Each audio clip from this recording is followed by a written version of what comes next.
शुमाली हिंद में सर्दी का सितम जारी है। दिल्ली, हरियाणा, उत्तर प्रदेश, उत्तराखंड, राजस्थान वगैरह में ठंड से लोगों का बुरा हाल है।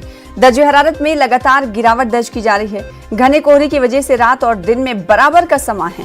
आमदोरफ्त में सख्त दुश्वारियां पेश आ रही हैं। रेल और हवाई खदमात बुरी तरह मुतासिर है।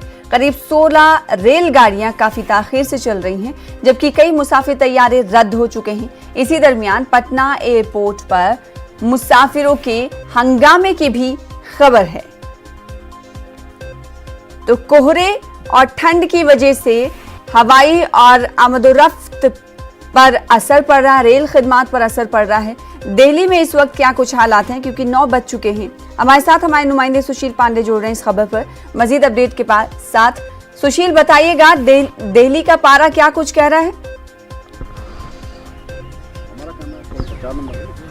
जी देखिए सना, सबसे महत्वपूर्ण बात जो मौसम विभाग ने बताया है वो ये बताया है कि वेस्टर्न डिस्टर्बेंस की वजह से आने वाले जो हफ्ते होंगे उन हफ्तों में जो शीतलहर है और जो फॉग है उसकी डेंसिटी बहुत ज्यादा बढ़ने वाली है। और ये न केवल दिल्ली का हाल है बल्कि दिल्ली एनसीआर का हाल है। इस समय मैं देखिए विजय चौक या राजपथ पर खड़ा हूं। आप देख सकती हैं कि यहाँ मेरे पीछे जो विजिबिलिटी है वो 0 के बराबर है। मेरे जस्ट पीछे राष्ट्रपति भवन और गृह मंत्रालय दिखना चाहिए, लेकिन विजिबिलिटी जो है वो ना के बराबर है। और ये विजिबिलिटी सुबह 8 बजे के बाद जो है वो खत्म हो गई, क्योंकि सुबह 8 बजे यही विजिबिलिटी थी, लेकिन जो शीतलहर है या जो फॉग है उसकी डेंसिटी बढ़ी। मौसम विभाग ने फिलहाल ऑरेंज अलर्ट जारी किया और यह कहा है कि एक वेस्टर्न डिस्टर्बेंस है जिसकी वजह से पंजाब, हरियाणा, दिल्ली, राजस्थान और उत्तर प्रदेश इन तमाम जगहों पर जो फॉग है वो ज्यादा बढ़ेगा। हालांकि टेम्परेचर की बात करें तो टेम्परेचर फिलहाल अभी 3 डिग्री सेल्सियस के आसपास फिलहाल दिल्ली एनसीआर का बना हुआ है,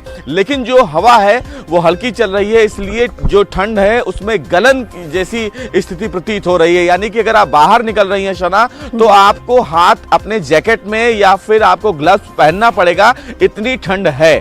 फिलहाल मौसम विभाग ने कहा है कि 1 हफ्ते तक लोगों को फिलहाल इस प्रकार की स्थिति से यानी कि शीतलहर और फॉग से राहत नहीं मिलेगी। उम्मीद यह है कि शायद सूर्य 2 या 3 घंटे के लिए हल्की सी धूप देखने को मिले, लेकिन मौसम विभाग ने कहा है कि 1 हफ्ता फिलहाल स्थिति ऐसे ही रहने वाली है। लिहाजा अगर लोग घरों से निकल रहे हैं तो वो अपने आप को ठंड से बचाते हुए निकलें। जो बुजुर्ग हैं, जो बच्चे हैं, वो कम से कम घर से निकलें, क्योंकि जो स्थिति है वो ऐसी ही आने वाले हफ्ते में बिल्कुल। तो मेट्रोलॉजिकल डिपार्टमेंट की तरफ से पेशन गोई कर दी गई है कि आने वाले 1 हफ्ते तक ऐसे ही कुछ हालात बने रहेंगे।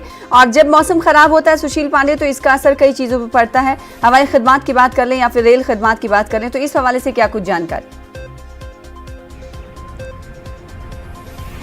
जी देखिए, अगर रेलवे की बात करेंगी या आप फिलहाल फ्लाइट्स की बात करेंगी तो कम से कम 1 दर्जन से ज्यादा जो ट्रेनें हैं वो फिलहाल लेट चल रही हैं और लगभग 8 से 10 जो ट्रेनें हैं वो निरस्त कर दी गई हैं। हालांकि लगभग 4 से 5 फ्लाइट्स ऐसी हैं जो फिलहाल उड़ान नहीं भर पाई हैं और लगभग 7 और 8 घंटे के लेट में, यानी कि जो फिलहाल डिस्टेंस है पहुंचने का, वो अभी फिलहाल नहीं पहुंच पाई है, जो फिलहाल अभी तक की जानकारी है। तो निश्चित रूप से वायु यातायात हो या रेल यातायात हो, इस पर भारी असर पड़ा है निश्चित रूप से। और 8 से 10 ट्रेनें जो हैं वो रद्द कर दी गई हैं रेलवे की तरफ से।